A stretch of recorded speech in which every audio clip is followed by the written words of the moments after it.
শিলচর নিরাময় school of যোগ এডুকেশনের সঙ্গে সমঝোতা চুক্তি স্বাক্ষর করল সরকারি আদর্শ মহাবিদ্যালয় বড়খলা।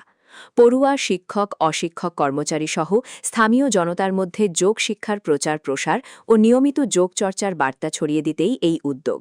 নিরাময়ের পক্ষে ডিরেক্টর শতাক্ষী ভট্টাচার্য ও মহাবিদ্যালয়ের তরফে অধ্যক্ষ ড শাহাবুদ্দিন আহমদ চুক্তিপত্রে স্বাক্ষর করেন।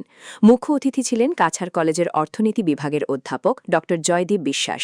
অনুষ্ঠানের অঙ্গ হিসেবে যৌগিক ওয়েলনেস কর্মসূচিও পরিচালনা করে নিরাময়। এতে পড়ুয়া ও শিক্ষক শিক্ষিকারা সমবেত যোগ প্রক্রিয়া অনুশীলন করেন।